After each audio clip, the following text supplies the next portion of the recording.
अस्सलाम वालेकुम रहमतुल्लाहि व बरकातुहू। मेरी आवाज़ सही आ रही है ना सबको? वालेकुम अस्सलाम वरहमतुल्लाहि वबरकातुहू। जी, आवाज़ आ रही है आपकी। हुँ।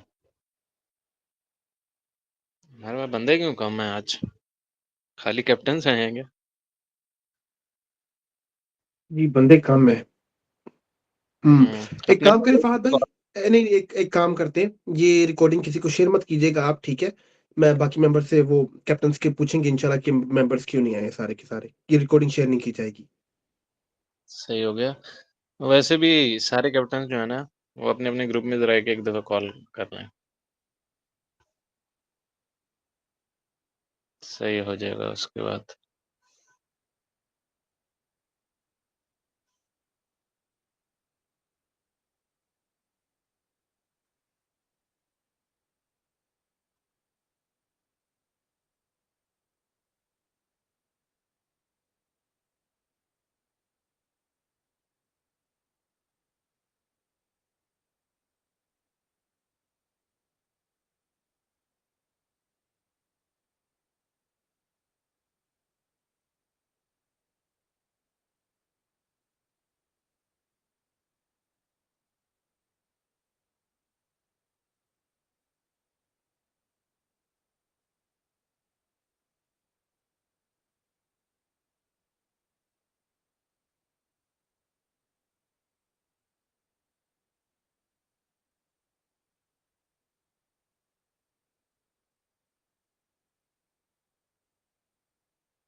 ये G7 में जितने भी लोग डिस्कशन कर रहे हैं, ये मीटिंग में क्यों नहीं आए हुए? मैं ग्रुप बंद करता हूँ 1 सेकंड रुको। सही।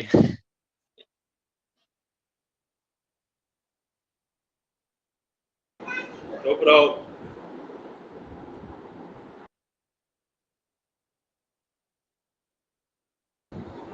ग़ज़वा हिंद की डिस्कशन हो रही है। Sister Ayesha? World war sister 3 Ayesha, खेलनी है इन्होंने ग्रुप में। 1 सेकंड सिस्टर आयशा, जी, उबैद भाई। ये जितने बंदे ग्रुप में चैट करते जिन्होंने सेशन जॉइन नहीं किया ना, इनसे बाद में रीज़न पूछ के मुझे बताइएगा। अगर रीज़न जस्टिफाइड ना हो ग्रुप से रिमूव कर दीजिएगा। अच्छा ठीक है, ओके, डेफिनेटली। रिकॉर्डिंग चूँकि शुरू हो चुकी है ना।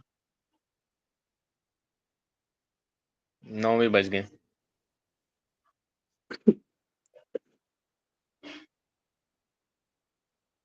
एग्ज़ैक्ट 9 पे स्टार्ट कर दें। सही हो गया। चलो कुछ बंदे हो गए हैं ज़्यादा सारे। बाकी रिकॉर्डिंग भी देख लेंगे इंशाल्लाह। औज़ुबिल्लाहि बिस्मिल्लाहिर्रहमानिर्रहीम। रब्बी यस्सिर वला तुअस्सिर वतम्मिम बिल खैर। रब्बी इश्रह ली सदरी वयस्सिर ली अमरी वहलुल उक़दतम मिन लिसानी यफ़क़हू क़ौली। अल्लाहुम्मा फ़क़्क़िहना फ़िद्दीन, अल्लाहुम्मा फ़क़्क़िहना फ़िद्दीन, अल्लाहुम्मा फ़क़्क़िहना फ़िद्दीन। अच्छा, हम लोगों ने ना ये चीज़ वैसे कैप्टन्स के साथ पहले डिस्कस कर ली है कि रिसर्च मेथोडोलॉजी होती क्या है और इसके किस तरह से स्टेप्स हैं। हम लोगों ने लास्ट जो कम्युनिटी वाइड सेशन किया था उसमें हम लोगों ने रिसर्च मेथोडोलॉजी को समझ लिया था कि रिसर्च मेथोडोलॉजी है क्या चीज़, रिसर्च क्या चीज़ है, हक क्या है, इस सब की डिटेल्स हमने देख ली थी। और उससे लास्ट वाले सेशन में हम लोगों ने क्या देखा था, हम लोगों ने एक्टिविटीज़ देखी थी टास्क 10 बी से रिलेटेड। हम लोगों ने आईएमएस में क्या क्या चीज़ें देखनी है और उसमें मेन चीज़ हमने क्या समझी थी, वजूद और उसका पर्पस। ठीक है, हम लोगों ने आज से शुरू करना है रिसर्च मेथोडोलॉजी के स्टेप्स, ताकि हर टीएल जो है उसको ये चीज़ समझ में आ जाए कि रिसर्च मेथोडोलॉजी में हमारे पास क्या क्या स्टेप्स हैं जो कि आते हैं, जिनको अगर हम फॉलो करें तो हम लोग हक की सबसे बेसिक लेवल को कवर कर सकते हैं एटलीस्ट। उसके बाद हक की आगे की जितनी भी लेवल हैं जो हमने लास्ट वाले सेशन में कवर किए थे, एब्सोल्यूट हक, फिर अल्टीमेट हक, उनकी तरफ बंदा कदम बढ़ा सकता है। ठीक। तो जब तक हमारे पास सबसे बेसिक लेवल ऑफ हक नहीं डेवलप हुआ, यानी इस चीज़ की तमीज़ नहीं डेवलप हुई कि क्या चीज़ हक है, क्या चीज़ बातिल है, तो हम उससे आगे जितना भी काम करेंगे वो सारा हमारा फॉल्टी होगा या फिर उसमें कोई ना कोई नुक्स होगा। तो जितना भी हमारे पास रिसर्च मेथोडोलॉजी है, ये हमें वो सारी चीज़ें प्रोवाइड करती है, वो सारे स्टेप्स प्रोवाइड करती है, जिसकी वजह से हम लोग वो बेसिक लेवल को कवर करें कि हम लोग हक की पहचान कर सकें, हक की मारिफत हासिल कर सकें, हक की शिनाख्त हो सके हम लोगों को। मैं इस चीज़ की डिबेट में दोबारा नहीं जाऊँगा कि हक क्या है, वो पिछली वाली मीटिंग में हमने अच्छे से कवर किया। रिसर्च मेथोडोलॉजी क्या होती है? रिसर्च कहते हैं तहकीक को, हल्का-सा कवर कर देता हूँ। रिसर्च कहते हैं तहकीक को, तहकीक कहते हैं हक़ाइक़ की जमा। मेथोडोलॉजी वो वाला मेथड, किसी भी मेथड की स्टडी, ठीक है? तो मेथोडोलॉजी में हम लोग रिसर्च मेथोडोलॉजी में हम रिसर्च की मेथड की स्टडी करेंगे। इसमें क्या-क्या स्टेप्स आते हैं हमारे पास, वो हम आज देखेंगे।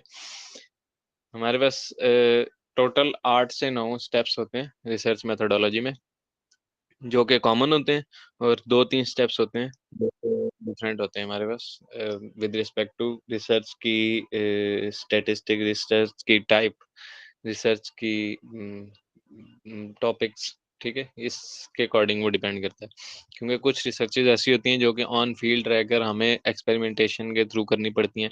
कुछ रिसर्चेज ऐसी हैं जो कि पुराने जितने भी लिटरेचर है उसके रिव्यू से ही हमें मिल जाती है। रिसर्च बेसिकली 2 किस्म की होती है हमारे पास साइंस में, ठीक है? साइंस में ये चीज़ याद रखनी है, रिसर्च साइंस में। हाँ, तो साइंस में हमारे पास रिसर्च 2 किस्म की होती है। एक रिव्यू होता है और एक हमारे पास एक्सपेरिमेंटेशंस होते हैं, ठीक हो गया? जो हमारे पास रिव्यू होता है ना, उसमें जितना भी पुराना लिटरेचर होता है, उस सारे को गो थ्रू किया जाता है। जबकि जो हमारे पास एक्सपेरिमेंटेशन वाला, उसमें हम लोग एक्सपेरिमेंट करते हैं।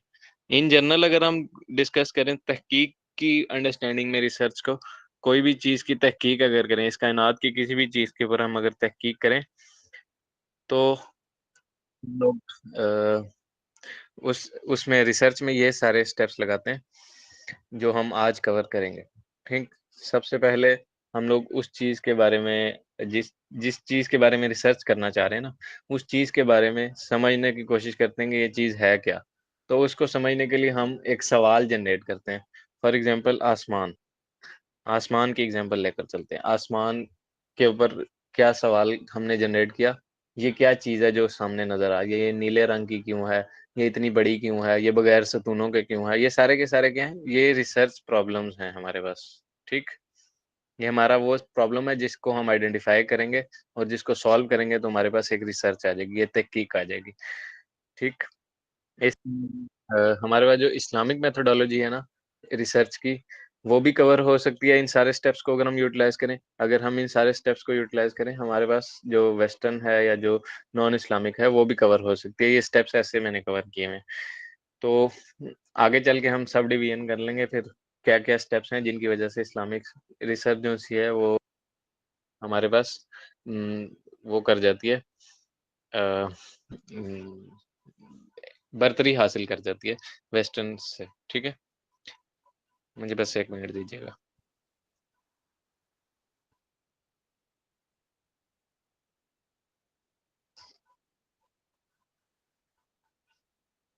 अच्छा, रिसर्च प्रॉब्लम ये होता है कि जो भी कोई वजूद है, उसके ऊपर हमने जितनी भी तहकीकी निगाह गुज़ारी, उस तहकीकी निगाह के ऊपर जनरेट किए हुए जितने भी क्वेश्चंस हैं, उन सारों को रिसर्च प्रॉब्लम कहते हैं। हमने किसी भी चीज़ के बारे में रिसर्च प्रॉब्लम जनरेट कर लिया, उस रिसर्च प्रॉब्लम को आगे किस तरह से लेकर चलना है, वो आगे की स्लाइड्स में देखते हैं। हमारे पास जो रिसर्च प्रॉब्लम है ना, टास्क 10 बी से रिलेटेड, वो टास्क 10 बी की फाइल्स में प्रोवाइडेड है हमें, ठीक है? वो क्या है? हम लोगों ने टास्क 10 बी जो 10 ए किया था, सूरह जुमा की पहली 2 आयतें, उन दोनों आयतों को हमने 4 कंपार्टमेंट्स में डिवाइड किया था।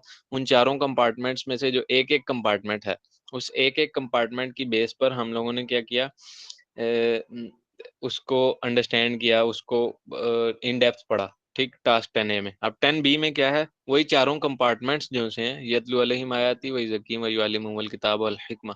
ये 4 कंपार्टमेंट्स हैं, इन सारों की हम लोगों ने आगे हमारा रिसर्च प्रॉब्लम ये है, हमने इनके अंदर हर एक कंपार्टमेंट के अंदर चारों के चारों कोशेंट्स को समझना है, ह्यूमन कोशेंट्स को। ह्यूमन कोशेंट्स क्या होते हैं? इंसान के 4 बुनियादी कोशेंट्स हैं, उसके अलावा भी हैं, मैंने पहले वाले सेशन में बताया था, लेकिन हम लोग आईएमएस में ज़्यादा 4 को ही कवर करते हैं। पहला है हमारे पास मॉरल, दूसरा फाइनेंशियल, तीसरा पॉलिटिकल, चौथा स्पिरिचुअल। ठीक है, ये 4 कोशेंट्स हैं हमारे। ये ह्यूमन कोशेंट्स हैं, ये हर एक कंपार्टमेंट के अंदर, फॉर एग्जांपल यतलु अलैहिम आयाती के अंदर ये चारों कंपार्टमेंट आएंगे, वही ज़क्कीहिम के अंदर, वही अल्लिमुल किताब के अंदर, वल हिकमा के अंदर, इन चारों कंपार्टमेंट्स के अंदर चारों के चारों कोशेंट्स लगेंगे। अब वो हमारे रिसर्च प्रॉब्लम है, वो टास्क 10B की फाइल के अंदर हमें प्रोवाइडेड है। आगे चलते हैं। हम लोगों ने करना क्या है? हम लोगों ने सबसे पहले अपना जितना भी पुराना लिटरेचर है उसको रिव्यू करना है, और लिटरेचर की डिविजन्स मैंने ना लास्ट वाली जो हमारी कम्युनिटी वाइड सेशन हुआ था उसमें एक्सप्लेन की थी, किस तरह से हम लोग लिटरेचर को डिवाइड करते हैं।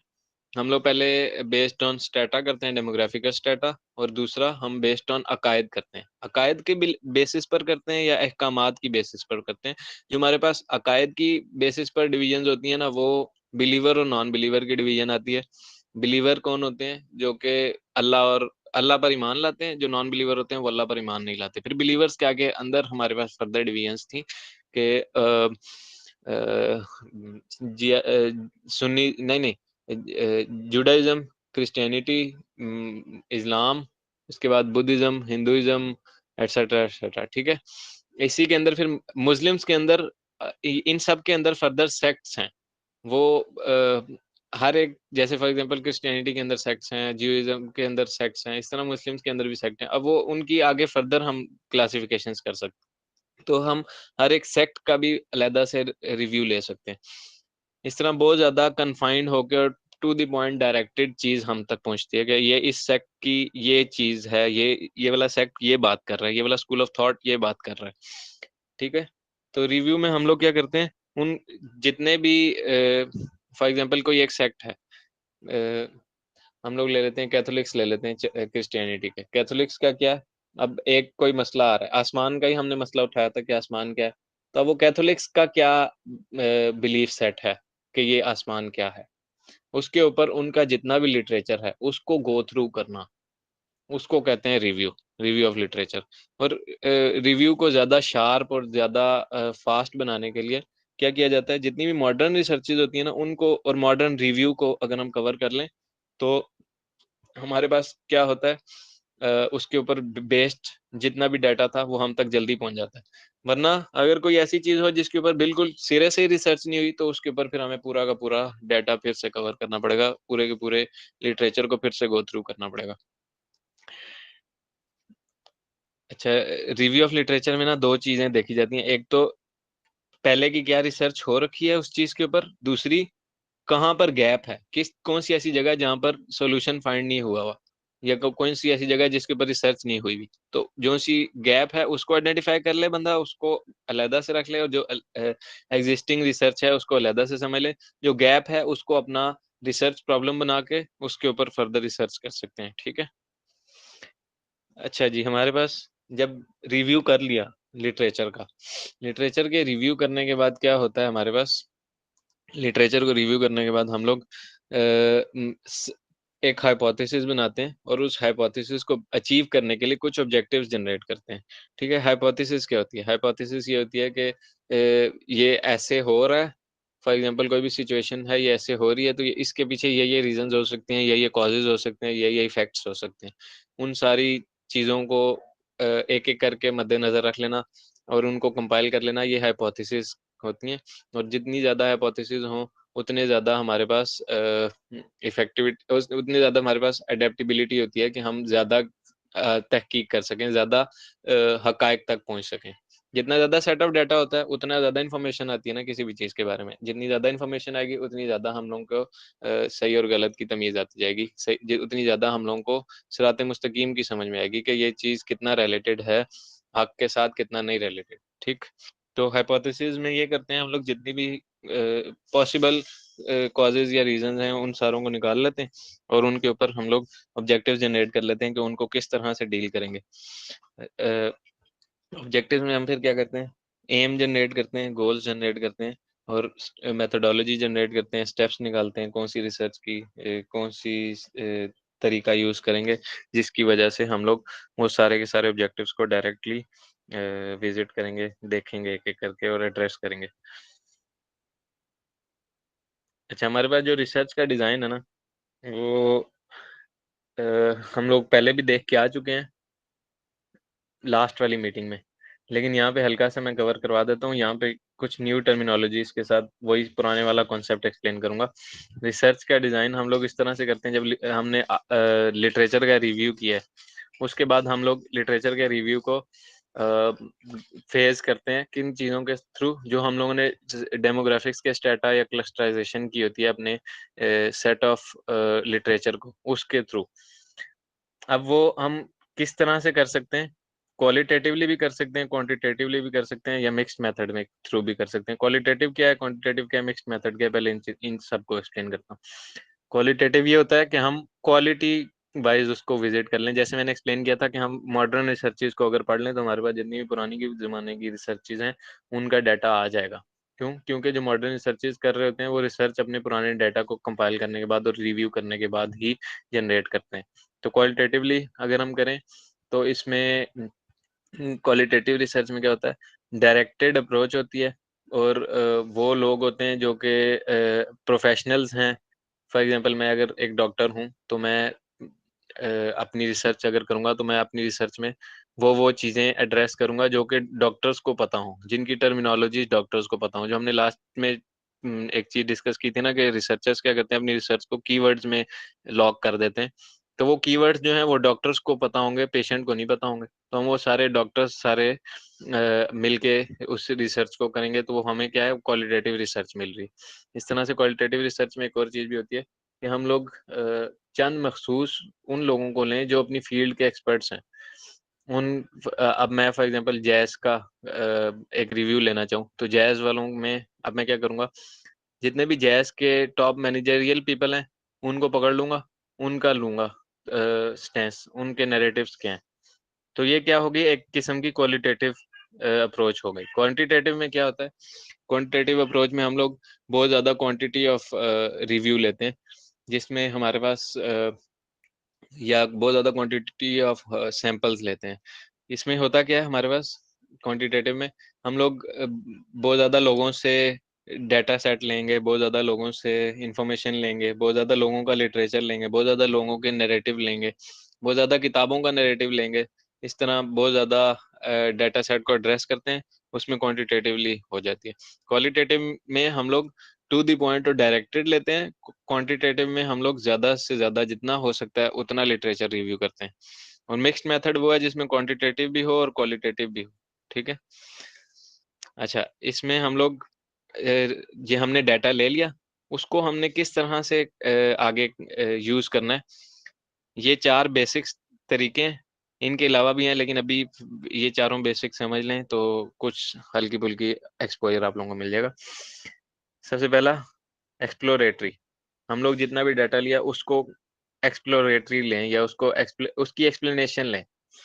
फॉर एग्ज़ाम्पल आसमान की एग्ज़ाम्पल ली थी हमने, तो आसमान पे हमने जितनी भी किताबें छानबीन की, उन किताबों से रिव्यू आर्टिकल से जितने भी हमारे पास लोगों के नैरेटिव्स हैं, उन सबको समझने के बाद हम लोगों के पास जो इन्फॉर्मेशन आई, उसको हम लोग अगर एक्सप्लेनेशन वाले फ़ेज़ से गुज़ारें, ठीक है? उसकी एक्सप्लेनेशन लें कि इस चीज़ की एक्सप्लेनेशन ये है, इस चीज़ की ये एक्सप्लेनेशन बन रही है, इसका ये मानी बन रहा है, तो वो एक्सप्लोरेटरी मेथड है, ठीक है, रिसर्च का। अगर हम उसकी डिस्क्रिप्शंस लें, डिस्क्रिप्शन में ये होता है कि किसी भी चीज़ के बारे में हिदायत दी जाती हैं, डिस्क्राइब किया जाता है कि ये चीज़ कैसी है। एक्सप्लेनेशन में क्या है, ये चीज़ एक्सप्लेन कर रही है कि ये इसका पर्पज़ ये हो सकता है। डिस्क्रिप्शन में उसका वजूद डिस्कस होता है, ठीक है? हमारे पास डिस्क्रिप्टिव में हम लोग क्या करेंगे, उसके बारे में मालूमात हासिल करेंगे, एक्सप्लोरेटरी में उसके पर्पसेस देखेंगे। है दोनों एक ही चीज़, लेकिन मल्टीपल एंगल्स हैं दोनों में। एक्सप्लोरेटरी एक सिरा है, डिस्क्रिप्टिव दूसरा सिरा है रस्सी का। अच्छा, तीसरा हमारे पास जो है उसमें क्या होता है, एनालिटिकल में हम लोग क्या करते हैं, एनालिसिस लेते हैं। कोई भी डाटा सेट आया, उसके ऊपर एनालिसिस जनरेट करेंगे। अब एनालिसिस मेजरली हमारे पास जो होते हैं ना, वो स्टैटिस्टिक्स में ज़्यादा यूज़ होते हैं, उनके ऊपर ग्राफ्स या चार्ट्स बनाए जाते हैं।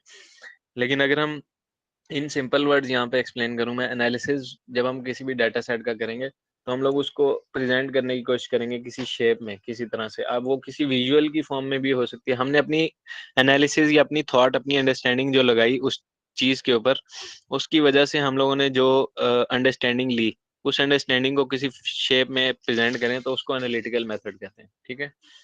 और लास्ट में हमारे पास जो आ जाता है ना, एक्सपेरिमेंटल। एक्सपेरिमेंटल में हम लोग एक्सपेरिमेंट करते हैं। कोई भी डाटा सेट है, कोई भी इंफॉर्मेशन है, कोई लिटरेचर का रिव्यू है, उसको करने के बाद हम लोगों ने उसको एक्सपेरिमेंट के फेज से गुजारा, उसके ऊपर एक्सपेरिमेंटेशन की, उसको एक कंट्रोल ग्रुप रखा, एक हम लोगों ने टेस्ट सेट रखा, ठीक है। उसके ऊपर कंट्रोल ग्रुप के ऊपर कुछ चीज़ें जो हैं हम लोगों ने लिमिटेड कर दी, कंट्रोल वे में रख दी, और जो टेस्ट ग्रुप था उसके ऊपर हम लोगों ने सारे ट्रिगर्स यूज कर दिए। तो उसकी वजह से हमारे पास एक्सपेरिमेंट जनरेट हो जाएगा और हमें पता लग जाएगा ये चीज़ अगर इस सिचुएशन में ऐसा रिस्पॉन्स दे रही है तो हो सक हो सकता है कि ये चीज़ ऐसा ना भी दे रही हो। तो वो कंट्रोल ग्रुप के साथ रिलेट करके जब देखेंगे तो कंट्रोल ग्रुप में भी वैसा रिस्पॉन्स अगर दे रही है तो इसका मतलब है कोई और रीज़न है। अगर कंट्रोल ग्रुप में वैसा रिस्पॉन्स नहीं दे रही तो इसका मतलब है सेम रीज़न, ठीक। ये एक टाइप की एक्सपेरिमेंटल रिसर्च डिज़ाइन होती है। रिसर्च कर ली, रिव्यू कर लिया हमने, रिव्यू का किस तरह से किया, क्वांटिटेटिव क्वांटिटेटिव किसी भी तरह से। उसके बाद हम लोगों ने उसके ऊपर एक रिसर्च डिज़ाइन किया, और उस रिसर्च डिज़ाइन करने के बाद रिसर्च को हम लोगों ने प्रैक्टिकल करना शुरू कर दिया। और रिसर्च डिज़ाइनिंग में हम लोग क्या करेंगे, जितना भी डाटा कलेक्ट किया है उसको सैंपल करेंगे। अब वो हमारे पास किसी भी तरह से आ सकता है डाटा, सर्वेस की फॉर्म में आ सकता है, इंटरव्यूज़ की फॉर्म में आ सकता है, ऑब्जर्वेशन की फॉर्म में भी आ सकता है। उन सब को हम लोगों ने सैंपल करना है। लोगों के रिव्यूज़ ले सकते हैं, किताबों के रिव्यूज़ ले सकते हैं। यहाँ पे बहुत ज़्यादा चीज़ें लिखी हैं, मैं आसान वर्डिंग में एक्सप्लेन करता हूँ। लोगों के रिव्यूज़ ले सकते हैं हम लोग, किताबों के रिव्यूज़ ले सकते हैं। उसके अलावा ऑब्जर्वेशंस के रिव्यूज़ ले सकते हैं। उसके बाद हम लोग जितना भी डाटा सेट है हमारे पास जो सैंपलिंग के थ्रू है, वो एक्सपेरिमेंटेशन के थ्रू भी ले सकते हैं, ठीक है। उसको डाटा को कंपाइल करने के बाद और उसको सैंपलिंग के बाद हम लोगों के पास कुछ आंसर्स आएंगे जो हमने रिव्यू या जो हमने रिसर्च डिज़ाइन से पहले एक क्वेश्चन जनरेट किया था, उस क्वेश्चन के कुछ आंसर्स बनेंगे हमारे पास। तो वो जो आंसर्स बनेंगे उनको हम लोग एनालाइज करते हैं और उनके ऊपर अंडरस्टैंडिंग डेवलप करते हैं कि इसका क्या मतलब है। अब वो डाटा कलेक्शन के ये वाले सारे पॉइंट्स छोड़ दें। हमारे पास जो एनालिसिस के बाद हम लोगों ने एक अंडरस्टैंडिंग डेवलप की, उसको हम 2-3 वेज़ में स्टैटिस्टिकल टूल्स यूज़ कर सकते हैं अपने एक्सप्लेनेशन के लिए, या फिर हम थीमेटिक एनालिसिस भी ले सकते हैं। थीमेटिक एनालिसिस में क्या होता है, थीम बेस्ड होता है, या यूँ कह लें उसका कॉन्टेक्स्ट, उसकी अंडरस्टैंडिंग, उस वो जिस मौज़ू पे चल रही बात, उस मौज़ू के अंडरस्टैंडिंग ले लें, ठीक है? उसके ऊपर एनालिसिस एक्सप्लेन कर सकते हैं। स्टैटिस्टिकल टूल्स यूज़ कर सकते हैं। स्टैटिस्टिकल टूल्स में क्या है, हम लोग ऐसे टूल्स यूज़ कर सकते हैं जिनकी वजह से काफ़ी ज़्यादा डाटा जो हमारे पास आया, क्वांटिटेटिव डाटा आया ना, काफ़ी ज़्यादा डाटा जो हमारे पास आया, उस काफ़ी ज़्यादा डाटा को कंपाइल करके एक ईज़ी वे में प्रेज़ेंट कर दिया जाए।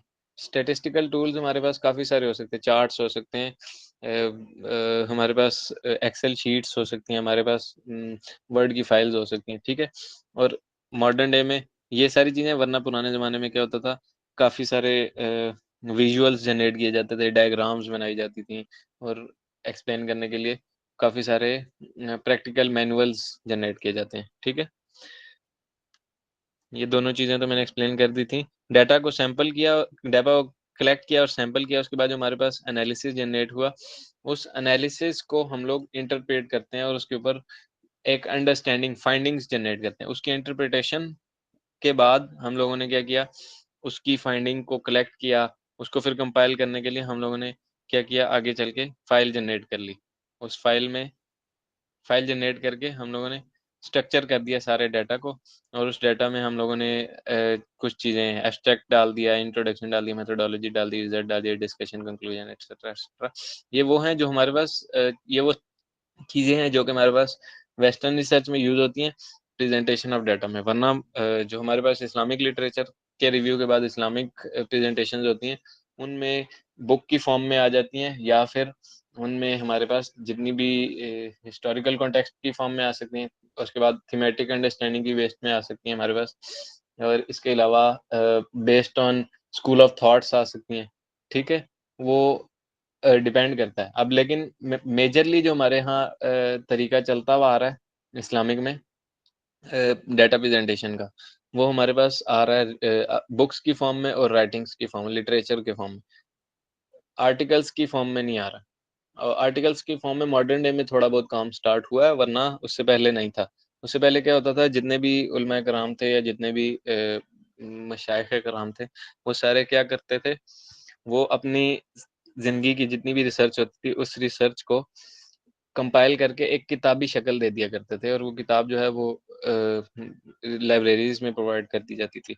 ऐसे डाटा प्रेजेंटेशन होती थी। दूसरी चीज जो हमारे पास पुराने रिसर्च जो इस्लामिक लिटरेचर में जो इस्लामिक मेथोडोलॉजी में हमें एक और चीज नजर आती है, उनमें स्कूल ऑफ थॉट की बेसिस पर डिवीजन्स हो जाती थी, उनके अकायद की, उनकी इस्तिलाहात की। उनकी अकायद इस्तिलाहात से मुराद क्या है? अकायद बिलीफ सेट, इस्तिलाहात टर्मिनोलॉजीज, अहकामात, जितने भी अहकाम हैं, रूलिंग्स हैं, जूरिस्प्रूडेंस, ठीक है।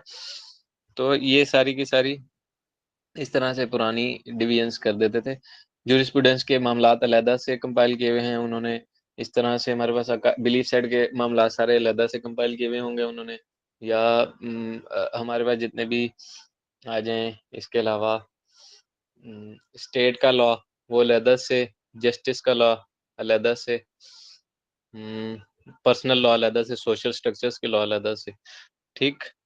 इस तरह से प्रेजेंटेशन करते थे। जो स्कूल ऑफ थॉट होता था, वो हर स्कूल ऑफ थॉट का अपना अंडरस्टैंडिंग होती थी, तो अपने अंडरस्टैंडिंग के मुताबिक उनके अलहदा से रूल्स होते थे। ये चीज डिफरेंस ऑफ ओपिनियन कवर करने के बाद समझ में आएगा आप लोगों को, डिफरेंस ऑफ ओपिनियन आएगा आगे चल के। ये चीज डिफरेंस ऑफ ओपिनियन कवर करने के बाद आप लोगों को अंडरस्टैंडिंग होगी इस चीज की कि ये चीज ब्यूटीफाई करती है एक वजूद के मानी को, वजूद के मानी में वसअत पैदा करती है, बजाय इसके के वजूद को डिफाइन कर दे एक ही मीनिंग पे, ठीक है। तो ये चीज फितना अंगेजी नहीं होती, ये इस चीज के ऊपर गलत स्टेप्स लेने में या गलत रिएक्शन प्रोड्यूस करने में हमारे पास क्या होता है, फितना अंगेजी फैलती है या इश्तिहाल अंगेजी फैलती है, ठीक हो गया। अच्छा जी, हमारे पास यहाँ पे रिसर्च कवर हो जाती है, रिसर्च मेथोडोलॉजी के सारे स्टेप्स हैं। एक दफा फिर से मैं समझा देता हूँ हल्का सा। रिसर्च का प्रॉब्लम लिया, रिसर्च के प्रॉब्लम को हमने लिटरेचर के थ्रू गो थ्रू किया, उसके ऊपर हमने हाइपोथेसिस जनरेट की, और उसके हाइपोथेसिस को अंडरस्टैंड करने के लिए कुछ ऑब्जेक्टिव्स जनरेट किए। फिर हमने रिसर्च डिजाइन की, रिसर्च को डिजाइन करने के बाद डाटा को कंपाइल किया, सैंपल किया, और फेज करने के बाद एनालिसिस आया हमारे पास, और उस एनालिसिस को हमने इंटरप्रेट कर दिया और कंपाइल करके एक शेप दे दी प्रेजेंटेशन की या किसी भी रिपोर्ट की, ठीक है। किसी को कोई चीज समझ नहीं आई तो पूछ लीजिए।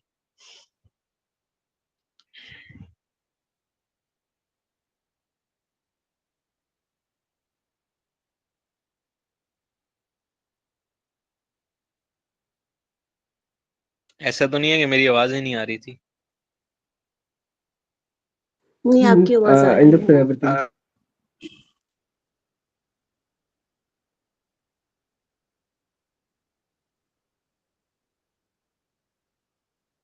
जी जी फरियाल बाजी, ऐसा तो नहीं है कि मेरी आवाज अस्सलाम ही नहीं आ रही थी वालेकुम। बीच में? आवाज़ आपकी आ रही थी और समझ भी आ गई थी, इजी वर्ड्स में आपने बताया, लेकिन मेरा लास्ट पॉइंट मिस हुआ है। आपने किस बात पे कहा था कि वो जो फितना अंगेजी फैलती है, मतलब वो मुझे पॉइंट समझ नहीं आया आपका, काइंडली वो रिपीट कर दें।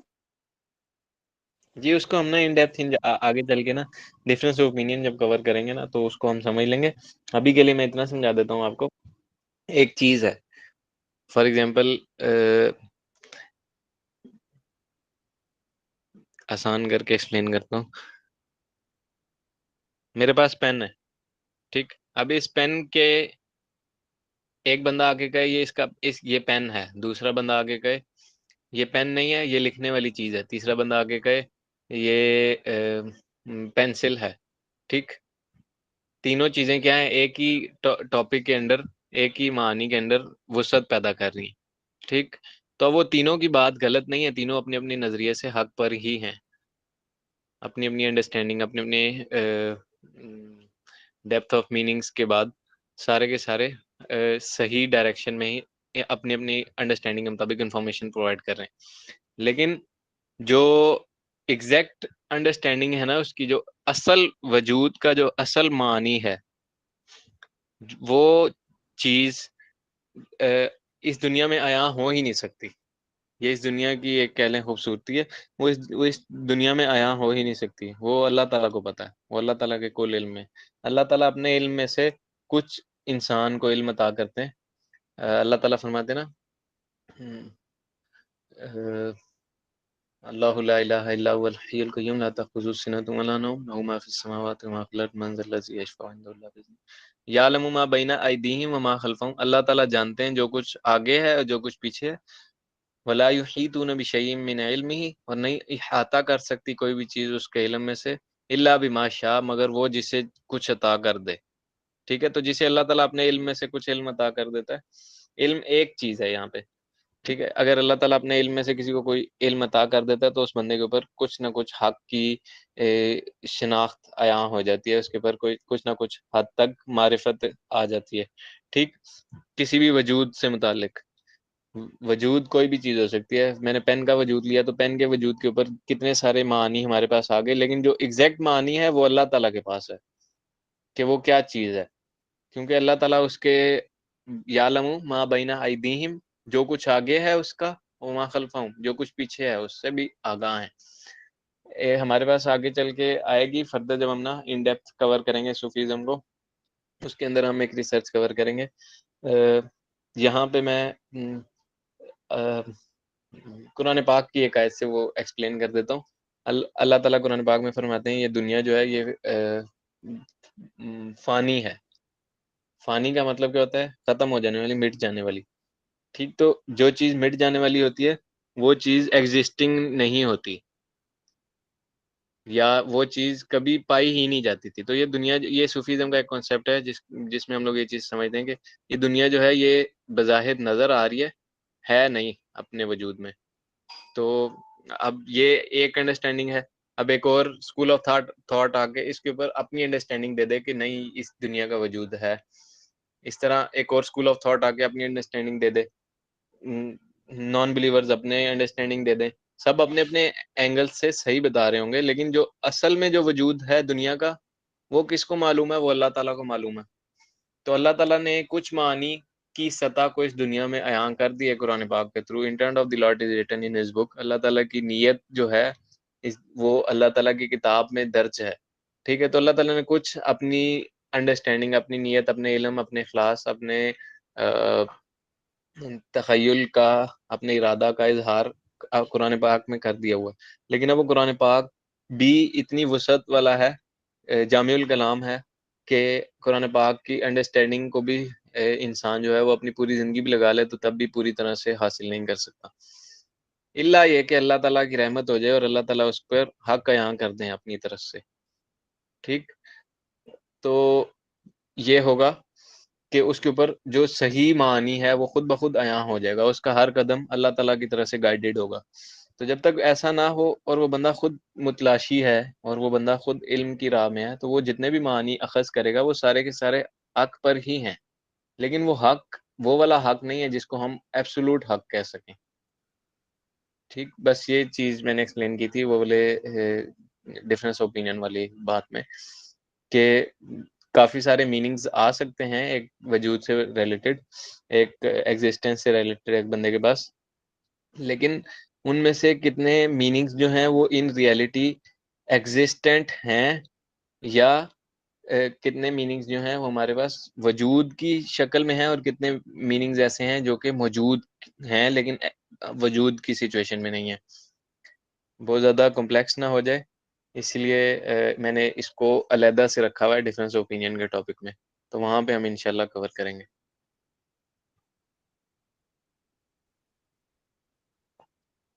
हैंड रेज है।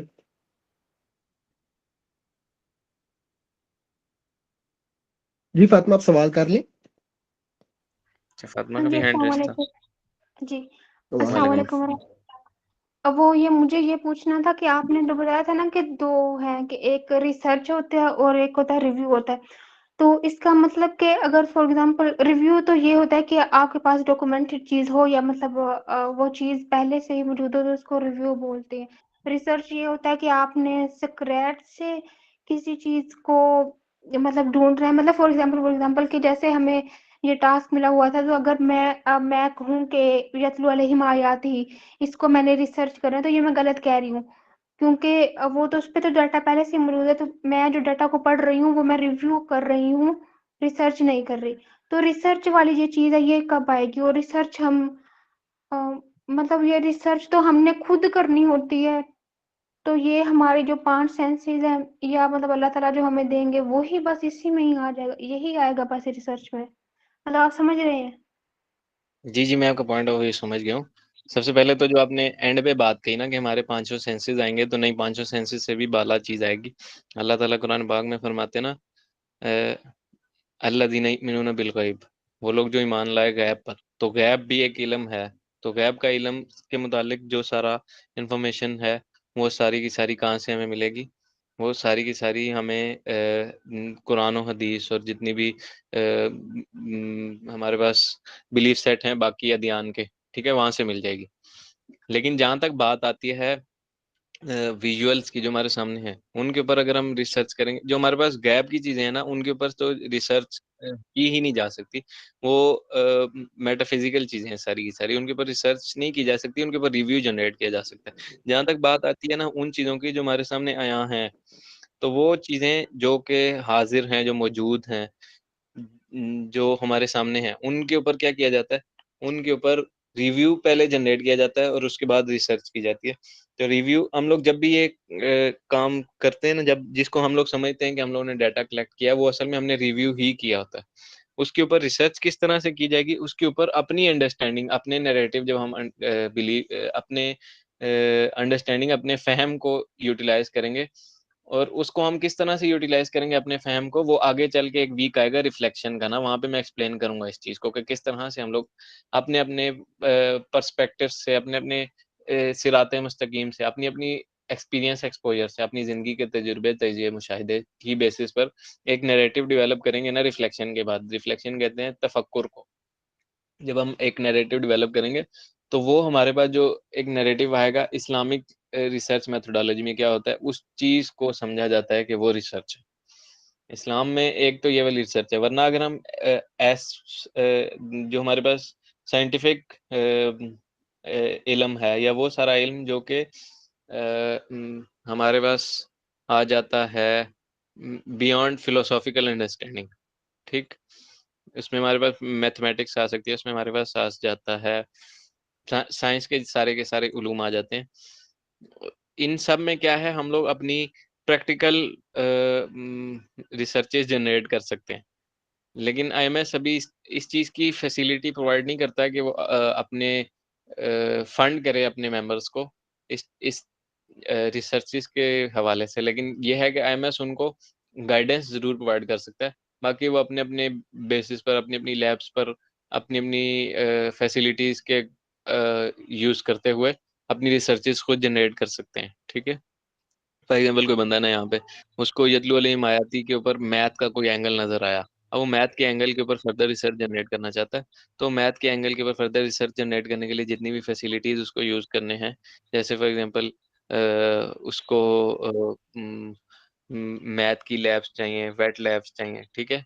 उन सब के लिए अब वो क्या करे, वो अपनी ओन पे वो सारी की सारी जितना अवेलेबल है अपनी यूनिवर्सिटीज़ में, अपने जहाँ पे भी उसके रिसोर्सेज़ हों, वहाँ से वो ले सकता है, ठीक है? हाँ जी, मैं समझ गई हूँ, मतलब 1 मिनट मैं बताना चाहूँगी कि मैं क्या समझी हूँ, कि मतलब ये जो 3 लेवल्स होते हैं ना ये आर्ट के, मतलब कि पहला होता है इन्फॉर्मेशन, फिर नॉलेज और थर्ड पे आती है फ़िक्र आपकी। तो ये जो पहला है मतलब इन्फॉर्मेशन और नॉलेज, ये रिव्यूज़ के हैं, है ना लेवल्स? कि यहाँ जी, पे जी। रिव्यू आएगा और जी, वो जी, ऐसा थर्ड ही जो है फ़िक्र, फ़िक्र पे रिसर्च। ऐसा ही है, ऐसा ही है। जज़ाकल्लाह खैर। आमीन भैया की। जी, उमर था आई गेस। वलीद? जी, वलीद? अस्सलाम वालेकुम। मेरा सवाल सेशन से रिलेटेड तो नहीं है, आईएमएस से रिलेटेड कुछ चीज़ें वो पूछनी थी मैंने। कि जो ये सेशन हो रहे हैं ये आईएमएस की तरफ से हैं और जो ये आप लोग प्रेजेंटेशन देते हैं ये आईएमएस आपको प्रोवाइड कर रहे हैं? और तीसरी चीज़ ये कि जो आईएमएस है इसका हेड कौन है और वो जो हेड है वो अवेलेबल हैं ग्रुप के लिए या फिर नहीं? सबसे पहले तो ये चीज़ हम लोग कवर कर चुके हैं पहले सेशन में, लेकिन मैं एक दफ़ा फिर से एक्सप्लेन कर देता हूँ। आईएमएस है क्या? आईएमएस एक ऑर्गेनाइजेशन है। आईएमएस के अंदर 25 कम्युनिटी हैं। हर एक कम्युनिटी के अंदर 1500 से 2000 बंदा है, ठीक है। और उसके बाद हमारे पास हर कम्युनिटी में 10 से 15 ग्रुप्स हैं, और जो कम्युनिटी है एक एक कम्युनिटी का एक एक कम्युनिटी हेड है, और एक एक कम्युनिटी हेड इस तरह से हमारे पास 25 कम्युनिटी हेड्स हैं, ठीक है। और एक एक कम्युनिटी हेड क्या करते हैं, वो आगे जितनी भी कम्युनिटी है उसके अंदर अपनी अंडरस्टैंडिंग के मुताबिक और अपनी फिक्र तजुर्बा तजिया के मुताबिक ग्रुप को लीड कर रहे हैं, ठीक है। अब वो अपनी अंडरस्टैंडिंग के मुताबिक ग्रुप को लीड करते हुए चाहे वो कोई भी मेथोडोलॉजी यूज करें जो कि हमारे पास मेन टास्क के अंडर यूटिलाइज हो। फॉर एग्जाम्पल अभी टास्क 10 बी आया ना, टास्क 10 बी के अंदर कोई भी तरीका यूज हो सकता है टास्क 10 बी का करवाने का। हम लोगों ने अपनी कम्युनिटी में ये बेहतर समझा कि यहाँ पे सबको रिसर्च मेथोडोलॉजी पढ़ाई जाए, तो हम लोगों ने उसके ऊपर खुद काम किया, खुद स्लाइड जनरेट की, खुद सारा कंटेंट जनरेट किया और उसकी अंडरस्टैंडिंग एक्सप्लेन करनी शुरू की ताकि अवाम का आईक्यू लेवल इंक्रीज हो। अब क्या है, बाकी कम्युनिटी जितनी है वो अपने अपने तरीके खुद लगा रही है। कोई खाली रिव्यू तक ही काम चला रहा होगा, कोई पुरानी किताबें पढ़ रहा होगा, कोई किस तरह से कर रहे हैं, कोई ग्रुप वाइज मैनेजमेंट लेके चल रहे हैं। लेकिन ये है कि ये सारा का सारा काम जो है ना, ये डिपेंड करता है कम्युनिटी हेड के ऊपर। कम्युनिटी हेड खुद डिजाइन करता है पूरा का पूरा स्ट्रक्चर कि वो किस तरह से ग्रुपों में काम लेके चलेंगे। और कम्युनिटी हेड किसको रिपोर्ट करते हैं, वो टॉप मैनेजमेंट को रिपोर्ट करते हैं। टॉप मैनेजमेंट में हमारे पास 5-6 लोग हैं। माहीन है, हमारे पास सुंदस बाजी हैं, हमारे पास हसन खिलजी है, इसके अलावा हमारे पास वलीद है। तो ये कुछ लोग हैं। अब ये सारे के सारे टॉप मैनेजमेंट जो है ये डायरेक्ट इन कांटेक्ट हैं सर दरियाव के साथ और सर साहिल के साथ, ठीक। हमारे पास जितने भी ग्रुप्स हैं उनमें टीएल्स हैं, और टीएल्स के साथ टीएल्स के ऊपर एक एक कैप्टन्स रखा गया। कैप्टन्स जो हैं उनके नीचे 2 कोऑर्डिनेटर्स हैं। जो कैप्टन्स हैं उनका काम है कि वो फैसिलिटेट करें टीएल्स को। टीएल्स का काम क्या है, वो आपस में नॉलेज गेन करने के बाद और इंटेलेक्ट डेवलप करने के बाद, मॉरल्स डेवलप करने के बाद, ये 3 चीजें, नॉलेज, इंटेलेक्ट और मॉरल्स, इन सब को डेवलप करने के बाद वो क्या करें, वो सेम माइंडसेट वाले जितने भी ग्रुप लोग हैं। फॉर एग्जांपल ग्रुप 1 की एग्जांपल लूं, ग्रुप 1 में सारे कुछ ऐसे लोग हों जो बिजनेस माइंड के हों, कुछ ऐसे लोग हों जो कि पॉलिटिक्स माइंड के हों, कुछ ऐसे लोग हों जो कि दीन के मामले में हों, रिलीजियसली इंक्लाइंड हो। ये सारे के सारे सेम माइंडसेट वाले लोग क्या करेंगे, वो आपस में मिलके क्लस्टराइजेशन कर लेंगे। अब वो उनके क्लस्टर्स जो से हैं वो practical on ground work start करें। आईएमएस में अभी तक स्टार्ट ही नहीं हुआ, क्लस्टराइजेशन ही नहीं स्टार्ट हुई, तो उसके बाद आगे के जितने भी प्रैक्टिकल काम है वो इसी वजह से हरकत में नहीं आ पा रहे, क्योंकि हमारे जो टीएल्स हैं उनके अभी तक मॉरल्स और इंटेलेक्ट ही नहीं डेवलप हो पा रहे। तो हमने इसलिए ये बेहतर समझा कि यहाँ पे रिसर्च मेथोडोलॉजी पढ़ाएं, ताकि आहिस्ता आहिस्ता करके रिसर्च मेथोडोलॉजी के बाद इंशाल्लाह हम लोग जितने भी नॉलेज एक्विजिशन के फेजेस हैं उनसे गुजारेंगे। उसके बाद नॉलेज एक्विजिशन के बाद स्किल सेट डेवलप करवाएंगे, स्किल सेट डेवलप करवाने के बाद एट्रीब्यूट्स डेवलप करवाएंगे। ये 3 चीजें डेवलप हो जाए, नॉलेज, स्किल, एट्रीब्यूट्स, तो उसके बाद जो हमारा एक नॉर्मल टीएल है वो चारों के चारों ह्यूमन क्वेश्चंस जो है उनमें अच्छे लेवल पे होगा, ठीक। ये तो हमारी कम्युनिटी की मैंने अंडरस्टैंडिंग दी है। बाकी वलीद भाई नहीं, आपको मैंने क्लियर हुआ? कहा आईएमएस का हेड कौन है? आईएमएस का हेड हसन खिलजी है। ठीक है, तो एक चीज थी जो मैंने ऐड करनी थी कि उनसे पूछिएगा जब एक साहिल अदील साहब के ऊपर मतलब कुछ केसेस वगैरह हुए थे और इस तरह का मामला हुआ था, तो मतलब पोस्ट आया करती थी उसको, मतलब ट्विटर पे ट्रेंड हम लोग करते थे। और जब फलस्तीन जी का शुरू शुरू में मामला हुआ था तो तब भी ये सिचुएशन थी। अब हम देख रहे हैं उस तरह से नहीं है। जो करंट पॉलिटिकल सिचुएशन होती है हमारे कंट्री में या इंटरनेशनली, उसके ऊपर उस तरह से काम नहीं हो रहा कि ट्रेंड्स वगैरह को फॉलो किया जाए और एक नैरेटिव बिल्ड किया जाए। उसके ऊपर उनको ज़रा पॉइंट आउट करें कि इसके ऊपर भी आप देखें। ठीक है, आपने अच्छी बात की है। मैं ग्रुप में आज जाके बोलता हूँ कि फिर से, क्योंकि ट्विटर अनबैन हो गया ना, फिर से वो ट्रेंड स्टार्ट करने चाहिए। जी, उसकी वजह ये है कि कहीं ये लोग ये ना कहें कि ये मतलब यहाँ पर कोई पर्सनैलिटी को बिल्कुल सामने लाने के लिए सिर्फ IMF को इकट्ठा किया गया। बिल्कुल, इंशाल्लाह मैं आपकी क्वेरी ऊपर रखूंगा इंशाल्लाह।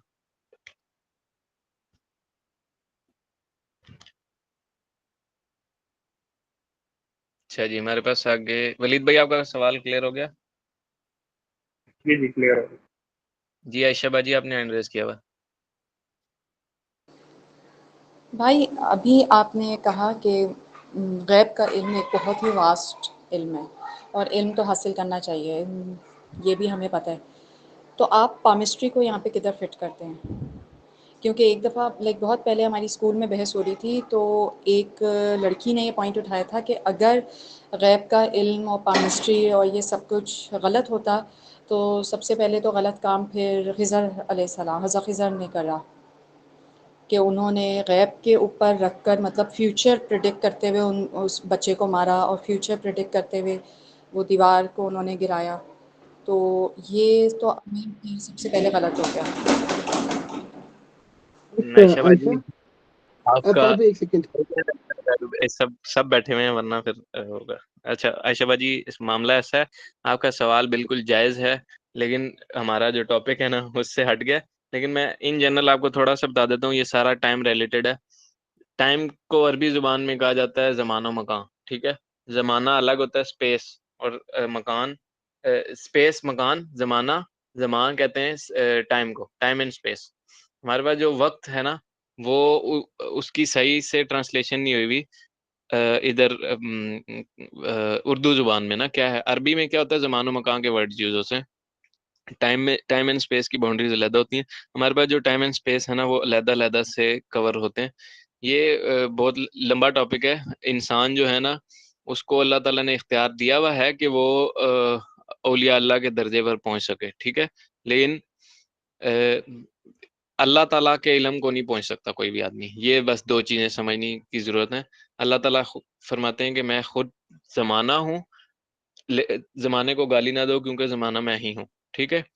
फिर एक और सुल्तान हक बाहू का एक है, कह लें कौल है, जिसमें वो फरमाते हैं कि हक ताला शानू की मिसाल ऐसे है जैसे कि जो हमारे पास अखरोट है उसके अंदर की गिरी, ठीक। तो अब ये दो मल्टीपल एंगल्स आपके सामने आ रहे हैं अल्लाह ताला के। अब एक और मैं आपके सामने अल्लाह ताला की, जब तकवीनी एंगल हम पढ़ते हैं, तकवीनी एंगल क्या होता है, यूनिवर्स की क्रिएशन, तो हम लोग फिर देखते हैं कि अल्लाह ताला जो है वो तो अर्श पे अपनी शान के लायक वहां पर मौजूद है। तो अल्लाह ताला को तो हम समझ ही नहीं सकते इस पूरे फ्रेम ऑफ थॉट में, ठीक है। तो जब हम टाइम की बात करते हैं ना, तो वो वाला टाइम जो इंसानी गिरफ्त में है उसको हम समझ सकते हैं। इसके ऊपर इंशाल्लाह फिर आगे चल के इन डेप्थ डिबेट करेंगे किस तरह से, और ग्रुप में, कैप्टन्स के ग्रुप में मैं आपको एक क्वेरी एक्सप्लेन कर दूंगा। और दूसरी चीज, जो पामिस्ट्री की बात की, तो पामिस्ट्री हराम नहीं है। पामिस्ट्री की वजह से फ्यूचर प्रिडिक्शन हराम है, और फ्यूचर प्रिडिक्शन ये नहीं होती कि जो हजरत खिज़र अलैहिस्सलाम को अता की गई थी वो फ्यूचर प्रिडिक्शन नहीं थी, ठीक है। फ्यूचर प्रिडिक्शन कोई और चीज है। फ्यूचर प्रिडिक्शन का मतलब ये होता है कि मैं जो अल्लाह ताला का कुल इल्म का गैब है, यानी हशर के मामलात इंसान बताना शुरू कर दे, या इंसान आलम बरज़ख के वो मामलात बताना शुरू कर दे जो कि एग्जिस्टेंट ही नहीं थे, जो सिर्फ अल्लाह ताला के इल्म में है, ठीक। ये सारी चीज़ें तकवीनी एंगल को समझ लेना अगर बेहतर तरीके से, तो ज़्यादा अच्छे से समझ में आ जाता है कायनात की तकवीनी है। आयशा बाजी, कोशिश कीजिएगा कि टॉपिक वाइज रहा करें, क्योंकि यहाँ पे जितने भी लोग हैं ना, वो फिर हट जाएंगे मेन थीम से। तो बैद आपने कुछ बोलना था? नो वरीज आयशा बाजी। नहीं, अच्छा आपकी को मैं इंशाल्लाह कैप्टन ग्रुप में बता दूंगा, कोई नहीं। अच्छा हो गए सारे क्वेश्चंस वलीद भाई, अगर और कोई सवाल नहीं तो सेशन को एंड करते हैं। सॉरी अहमद भाई, फहद भाई। सही, मीटिंग भी 45 मिनट हो गए। किसी का कोई सवाल नहीं है तो बता दें, अगर किसी का कोई सवाल है तो अपने कैप्टन्स को लिख के भेज दीजिएगा, और वो इंशाल्लाह हम तक प्रोवाइड कर देंगे उनको, हम फिर एक्सप्लेन कर देंगे ग्रुप में आके, मैं खुद ही एक्सप्लेन कर दूंगा इंशाल्लाह। मीटिंग को एंड करते हैं। सुब्हानकल्लाहुम्मा व बिहम्दिका नशहदु अल्ला इलाहा इल्ला अंता अस्तगफिरुका व अतूबु इलैक। अल्लाह ताला जो कुछ पढ़ा है, समझा है, इसको मज़ीद पढ़ने, मज़ीद समझने की तौफ़ीक अता फ़रमाएँ, इस पर तहक़ीक़ करने की तौफ़ीक अता फ़रमाएँ और बाकी लोगों तक भी पहुँचाने की तौफ़ीक अता फ़रमाएँ। इस पर अमल पैरा होने की तौफ़ीक अता फ़रमाएँ। जज़ाकल्लाह ख़ैर आप सबके जॉइन करने के लिए। फ़ी अमानिल्लाह।